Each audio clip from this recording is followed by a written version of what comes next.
এদিকে চ্যাম্পিয়ন্স লিগে রাতে বিগ ম্যাচে মুখোমুখি হচ্ছে রিয়াল মাদ্রিদ ও ম্যানচেস্টার সিটি। ঘরের মাঠ সান্তিয়াগো বার্নাব্যুতে ম্যাচ শুরু রাত 2টায়।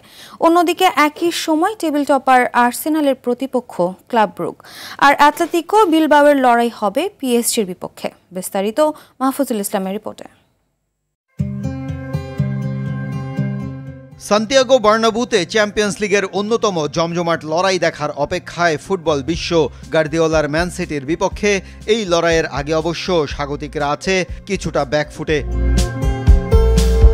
মূল একাদশের 4 ফুটবলার আছেন ইনজুরিতে। আলেকজান্ডার আর্নল্ড, আলাবা, কারভাহাল ও মিলিতাও আর মেন্দি ইনজুরির কারণে থাকছেন মাঠের বাইরে। পায়ের গোড়ালির ইনজুরির কারণে শঙ্কা আছে দলের আক্রমণ ভাগের প্রাণভোমরা এমবাপ্পেকে নিয়ে। তবে ফিট আছেন রদ্রিগো, ভিনি জুনিয়র।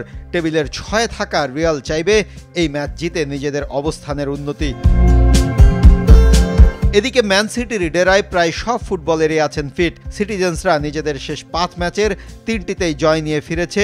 2টি ম্যাচে হেরেছে গার্দিওলার শিষ্যরা। রিয়ালের বিপক্ষে হেড টু হেডের শেষ 5 দেখায় 2 ড্রয়ের সাথে 1টি জয় সিটিজেন্সদের।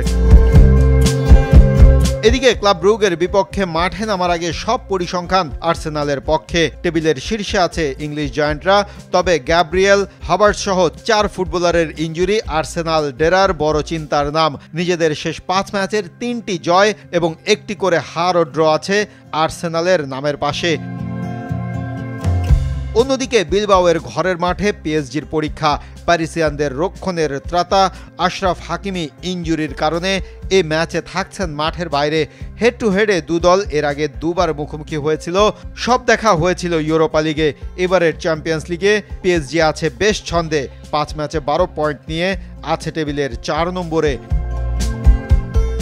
মাহফুজুল ইসলাম, RTV।